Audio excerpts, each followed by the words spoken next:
This month's podcasts are sponsored by Aubergine Legal. Do you sometimes worry that your business isn't meeting all its legal compliance requirements and wonder if you're ticking all the legal boxes? Are you losing sleep worrying about a piece of legislation that you may or may not be complying with? Perhaps you need some help with your client contracts or your data protection compliance. Or maybe you're worried that your website doesn't have the right documents or legal notices in the right place. Perhaps you have a brand that you want to protect with a trademark.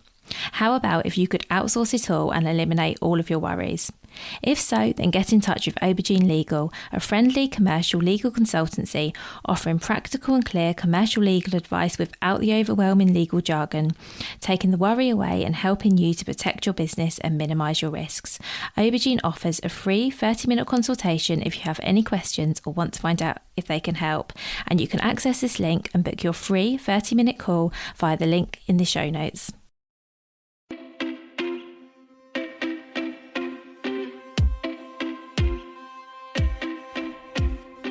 Welcome to the Bring Your Product Ideas to Life podcast. Practical advice and inspiration to help you create and sell your own physical products. Here's your host, Vicky Weinberg.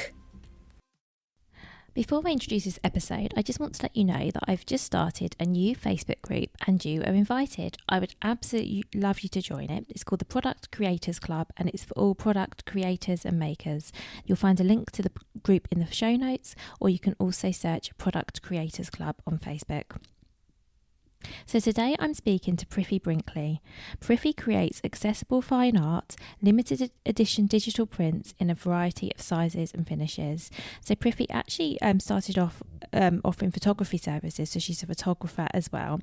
And she speaks in this episode about how the start of lockdown in March 2020 prompted her to rethink what she was offering. Prithi then shares the process of taking some of her favourite prints and turning them into art that's ready for others to buy and hang up on their walls. This is a really fascinating conversation. I don't know much about the world of art, it's fair to say, and it was fascinating to me sort of everything that goes into it and how much detail Prithi's gone into and how much she thinks about to create just a wonderful product that people can just buy and it's just ready to hang up and look beautiful in their homes. So I really hope you enjoyed this conversation as always, and now I would love to introduce you to Prithi. So hi Prithi, thank you so much for being here. Thank you for having me. Oh, you're welcome. So let's start by you give an introduction to you, your business and the products that you sell, please.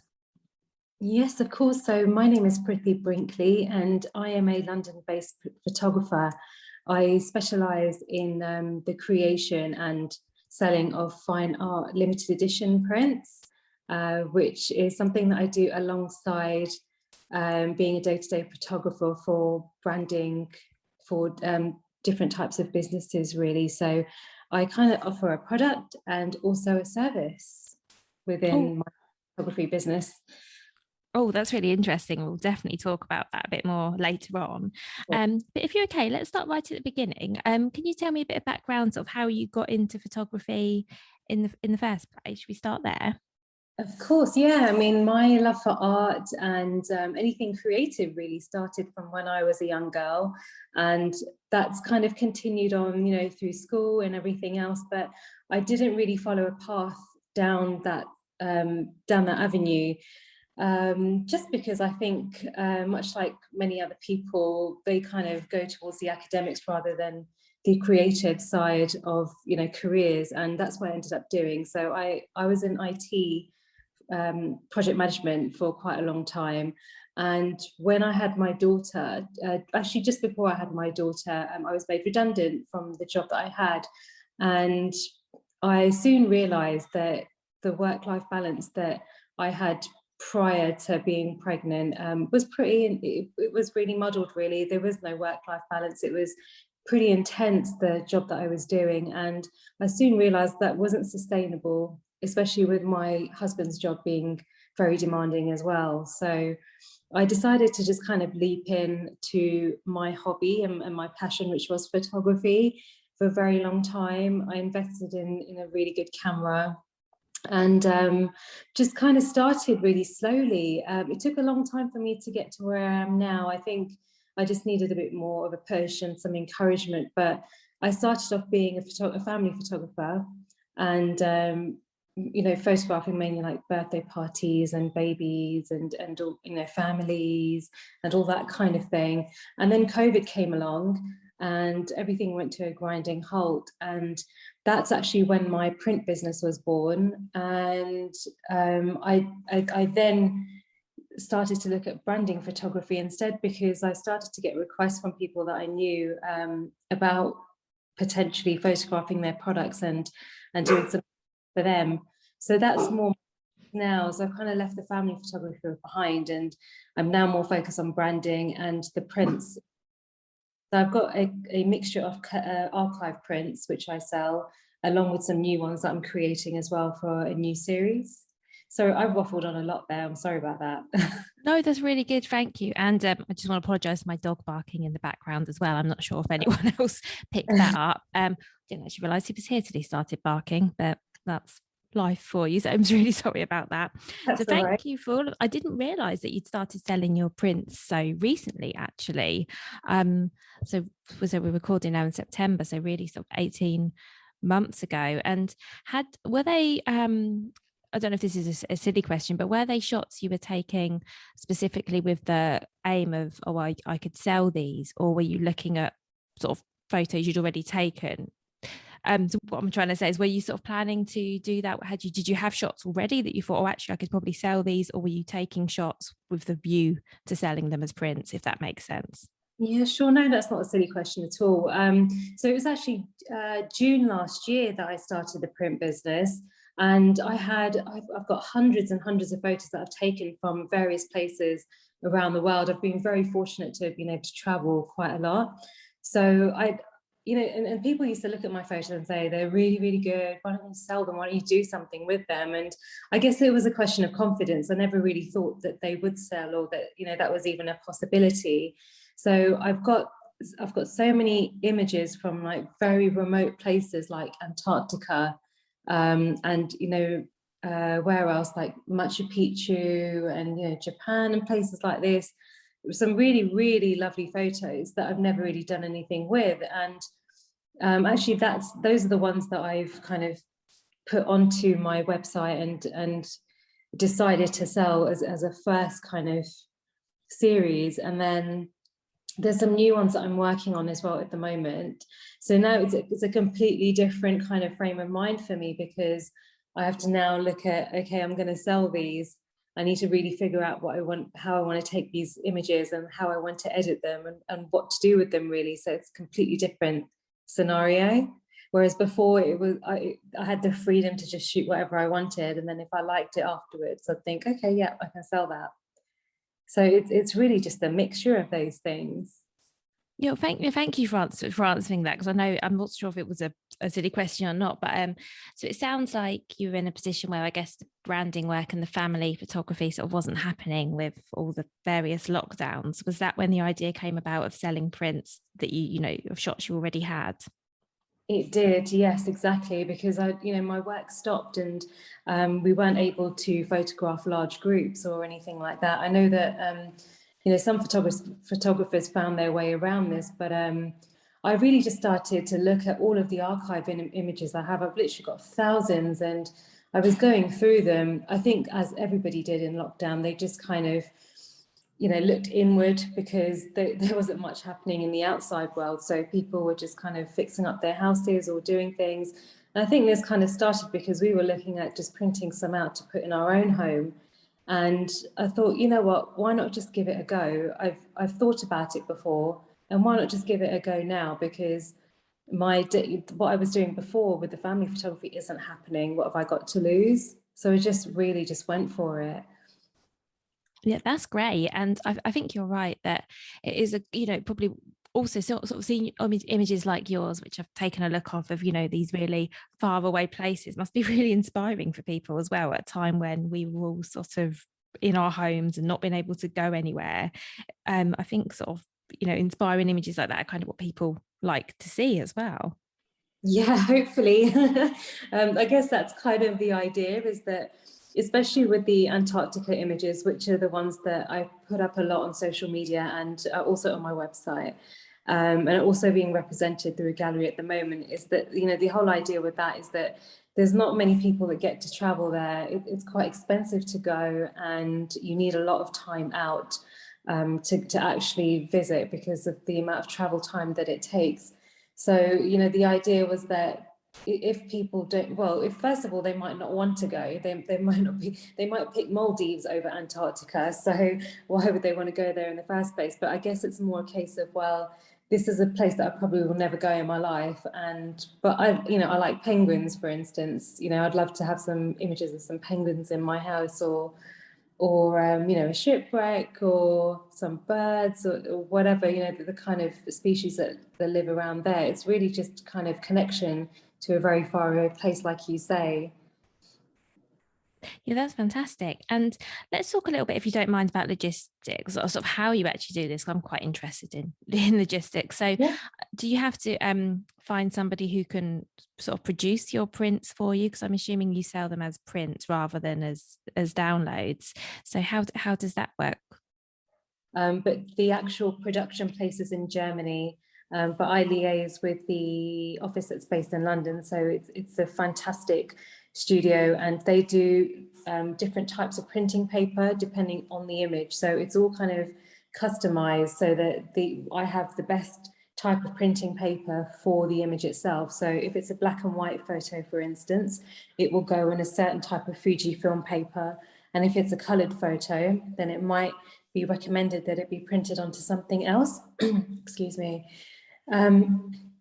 So yeah, it's printed, but I also, the way that I'm selling my images at the moment is framed.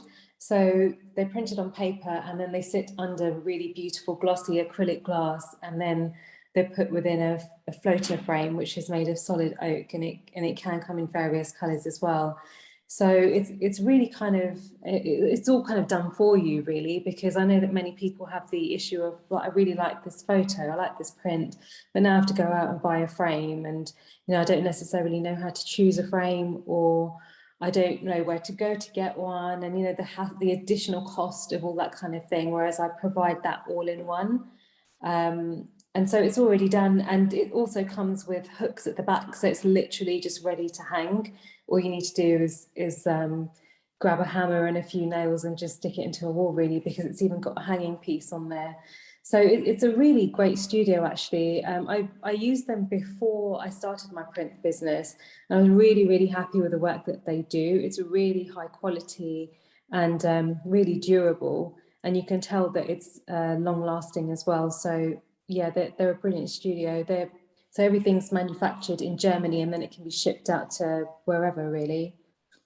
Oh, that's fantastic. And it sounds like you did such a great job of finding someone really good, because as you say, your art is beautiful, and so it needs to be presented correctly.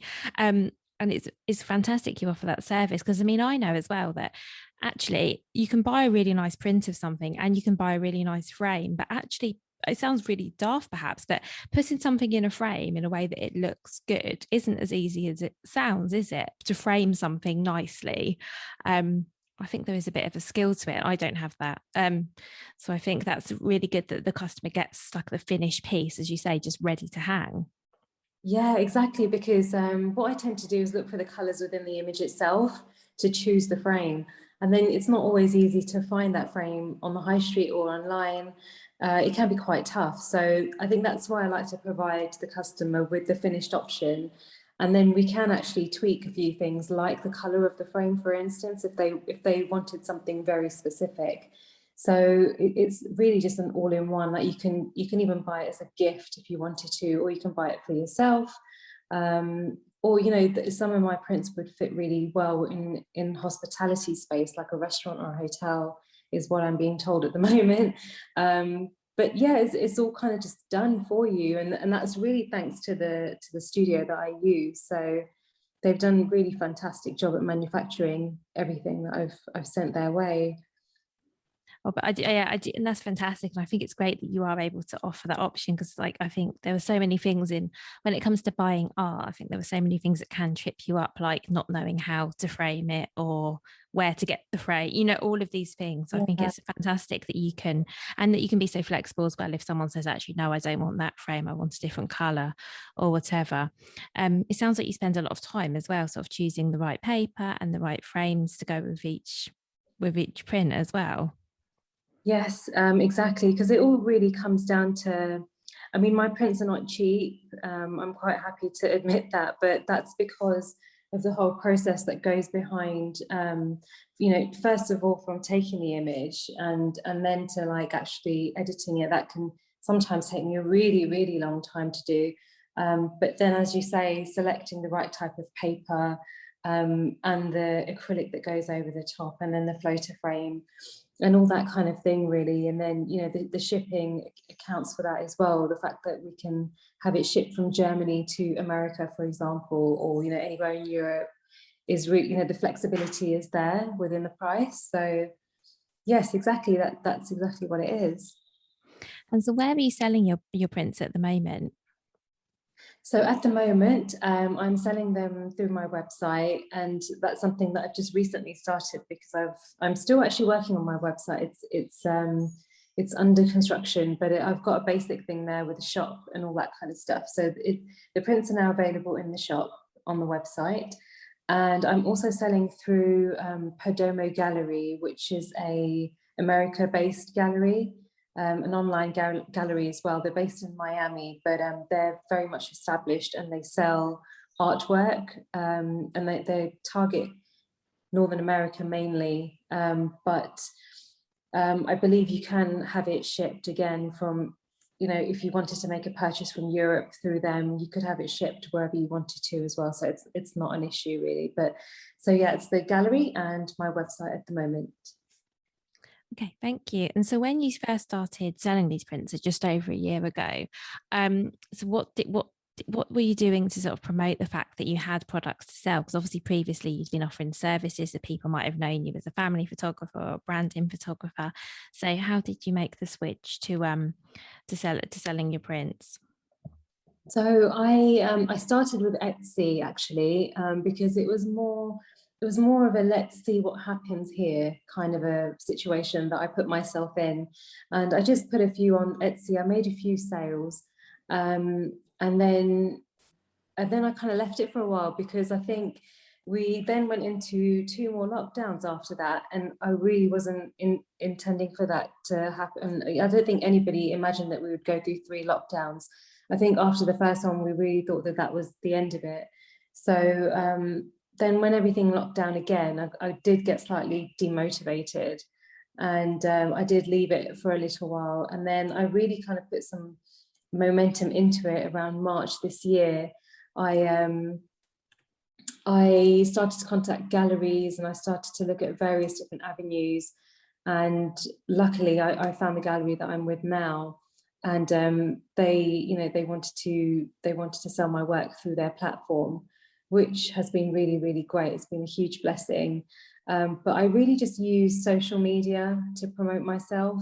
Being a new business and trying something new, obviously you don't have a huge amount of funding to begin with. So I worked on setting up my website, and mainly using Instagram and Facebook to promote myself, and then more recently LinkedIn as well. Yeah, and I can see that tools such as LinkedIn and Instagram has worked really well for you, because obviously what you do is so visual. Yeah.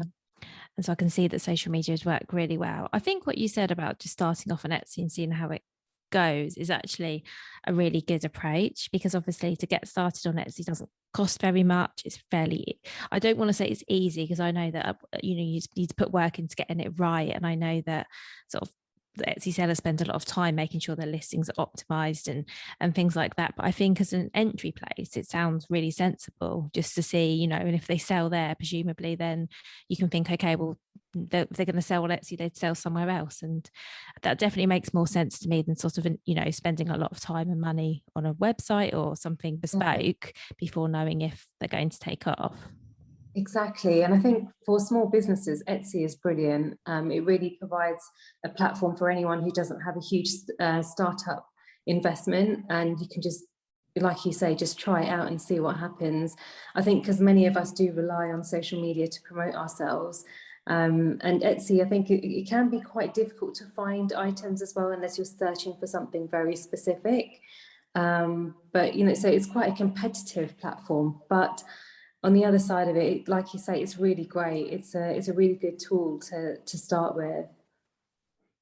That's good to know. And did you have to invest on any advertising on Etsy or anything like that, or did your listings sell without having to do that? I didn't invest in any advertising, no.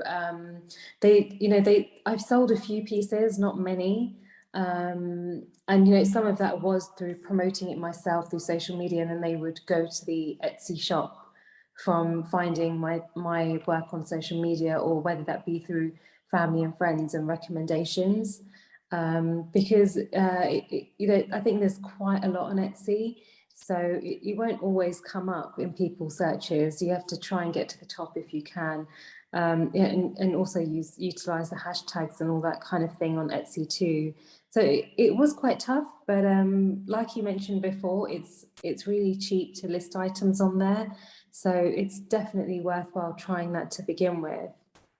Yeah, thank you. And I hope you don't mind me asking that. I was just really trying to get a sense, because I know on some other marketplaces, unless you do advertising, you don't actually stand much of a chance initially. So I work with a lot of Amazon sellers, for example, and on Amazon, unless you're prepared to put a bit of money behind it at the start, it can be really, really hard to get going, unfortunately. So it's good to know that Etsy might not be the same if your product is one that can be sold on Etsy.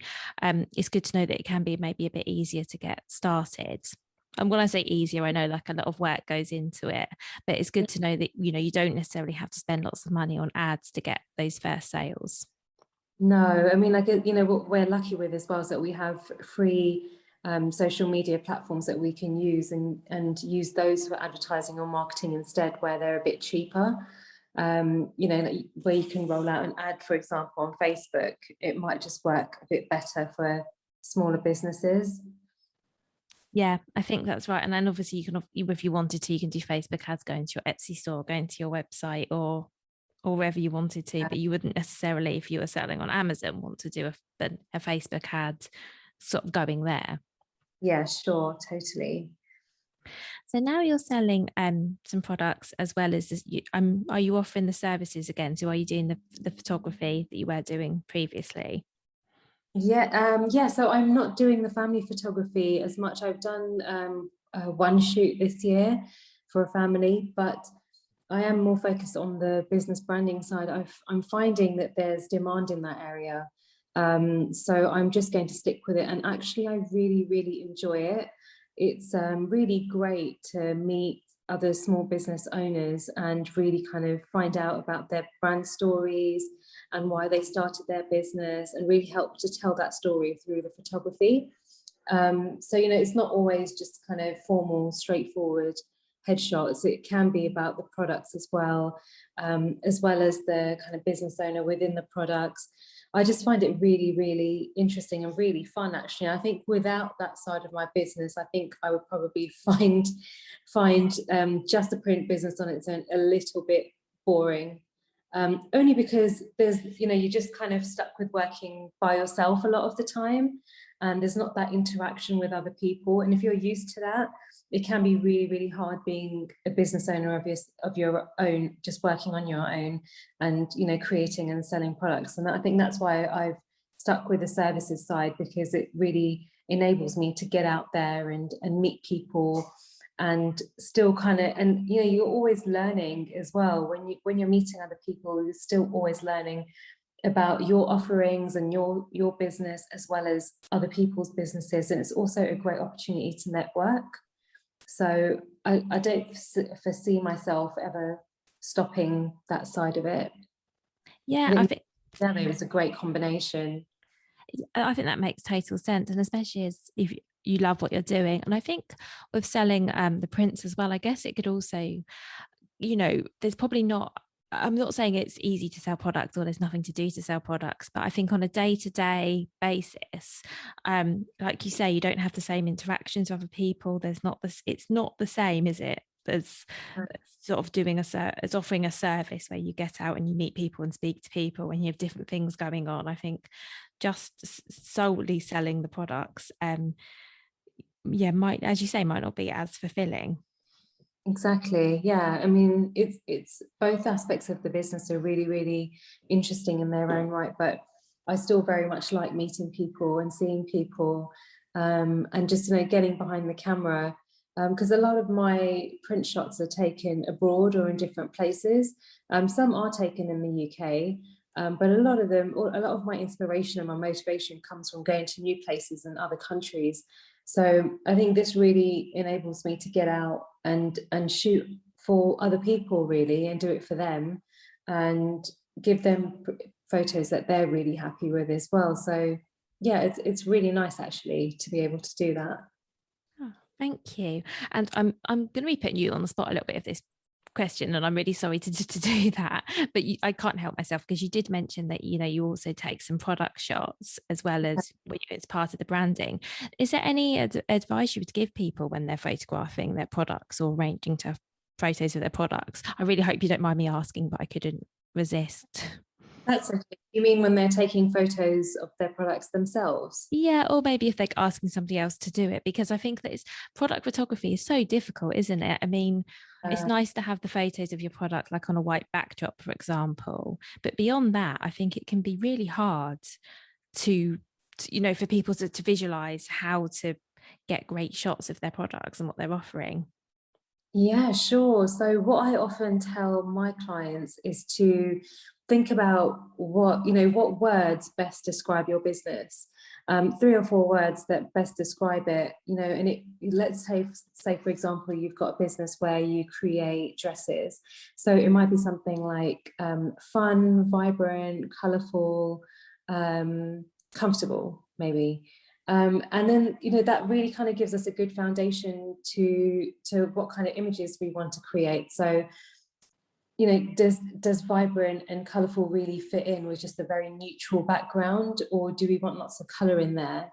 I would definitely say it's always worth thinking about what your business represents, and how you would describe it to somebody else, because we can always use that to create, whether you want fun photos or whether you want just very simple, minimalistic, formal photos. I think you really should consider that before taking photos. So, I mean, you might just want to take a single photo of one product on its own. It might be a candle, for example. So white background might work really well because what you're selling is the candle. But if you're selling a line of clothing, for example, it might not work so well. Maybe this particular line of clothing would work really well being photographed outside, or maybe it'd work really well being photographed in a wardrobe, for example. So I think those kinds of things really kind of give you some ideas to work with. And if a good photographer should be able to help you to come up with something as well. That's brilliant. Thank you. And thank you so much for answering that, because I know you didn't realize that was coming up, but I didn't know it was coming up either. I didn't know I was going to ask you that until you mentioned the product photography. Well, thank you so much for sharing your journey and talking to us about your products and your business. The final question that I ask everybody who comes on is, what would your number one piece of advice be for anyone looking to do something similar? So I would say really take the time to research and gather samples and really think about what it is that you want to produce. So when I started out, I wasn't just looking at just printing photos. I started, I think, because I started to meet other people who sell products, and I thought about putting my prints onto like candles or books, for example. And I really got a little bit lost, if I'm completely honest. And I didn't actually realize how much time it takes to actually figure out what it is that you want to do, unless it's super, super clear from the beginning about what you want to sell, whether that be just one product or 2 single products, that's it. I think you can get a little bit lost. So it's really worth speaking to manufacturers or studios, whatever it may be, get as many samples as you can, and really take time to like look at quality and what it is that you want to do, and just really stick with that and make sure you have the best quality, because I mean, at the end of the day, you do want to stand out from your competitors, and you do want to make sure that your customers buy the best possible thing that they can from you. And you know, it does take time. I think for me it took around 5 or 6 months, and I didn't actually estimate that in my business. I thought I was just going to hit the ground running and that would be it when I started, but it's, the reality is not that at all. I think people just need to be prepared for that. It does take time, but once you get there, it's, you know, it's great. It's really good fun. Then you know exactly what you're doing. Yeah, that's really good advice. Thank you so much for that. And you're right, it can be really fun and really fulfilling. But yeah, that beginning bit where you're figuring it all out, I think it is easy to underestimate how much work goes in to getting Yeah, it right if you want to have a great product. And you've talked already about the time you take selecting the paper and the frames, and all that takes time. And I guess now you've probably got it down to where you know what you're looking for example, in a frame or a glass. But at the outset, I think it's fair to say most of us just don't know all of that. And it does take quite a lot of research, doesn't it? And sort of yeah, figuring out all the options and working out what's best. And I think that you've made a great point that you can easily underestimate how long that takes. yeah. And then when you underestimate, it can get a bit frustrating as well, because you thought that you'd be further than you are at the moment. But you know, I think it's a requirement for every business, really. Everyone needs to do it. So it's yeah, it's just one of those things, I guess. Yeah. And was your initial vision then that you, rather than selling prints, you'd be selling your images printed onto other items? Was that the plan initially? I think it was prints as well as the prints printed onto other items. That's the idea that I had. I think because I saw lots of other businesses doing that, and I thought that I would need to do it to compete. But actually, that's not what the, you know, that's what not that sorry that's not what I needed to be doing. I think what I'm doing now, which is more the fine art side of it, is definitely where I needed to be. But it took me a while to figure that out. Um, but you know, I think it does for everyone. Sometimes it's worth going through the journey just to kind of get to the point that you're at now. And I think that's what business is for lots of people, is a journey, isn't it? It's so much learning at the beginning and throughout. I think the difference is you just kind of become a bit more equipped as you go along. Yeah, I think you're right. And I think it takes a while as well. I think ruling things out as well as in is also a good, as you say, good thing to do, because you kind of then you're sort of really clear on what it is that you do want once you've sort of Yeah, disregarded all the things that maybe won't work. Because I think it's easy when you start any business to have all these big ideas and plans, and you're going to do all of the things. And particularly, as you said, if you see other people doing it, because there yeah, can be a perception that, well, they must be doing it for a reason. If they're doing it and I want to compete, I need to do that. But yeah, actually, the more people, I do these kind of interviews with and I speak to, I think that there's a lot to be said for doing your own thing, yeah, regardless of what everyone else is doing. absolutely. Yeah. I mean, that's one advantage of being a business owner and kind of stepping away from the corporate world, is that you do what you really, really love to do. Otherwise, you know, you're selling yourself short, and it's probably not going to work out anyway, because you won't end up enjoying it because you're not being true to what you really want to do. So yeah, it's interesting, isn't it? Yeah, I think so. And I think especially when you're doing something creative as you are, that it needs to be you and yours, and like you said, it needs to reflect, like you were saying, how what you're producing is fine art, and the products need to reflect that, because Yeah. that's what they are. So yeah, that makes sense. Well, Yeah. well, thank you so much again for all that you've shared today. I've absolutely loved speaking with you. And I will put the link to your website and your social media platforms in the show notes. Everyone can come along and take a look at your prints and imagine being in faraway places. Well, thank you so much, Vicky. Thank you for having me. It's been a really nice experience to chat to you on my first podcast. So Thanks for having me. Oh, you're so welcome. Thank you.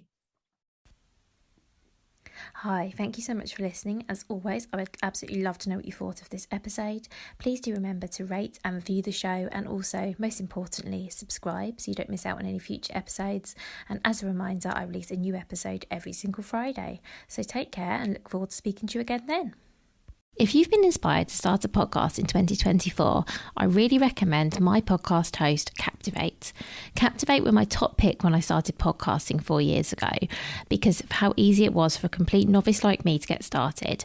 I've stuck with them for the last 4 years because Captivate is still really simple to use.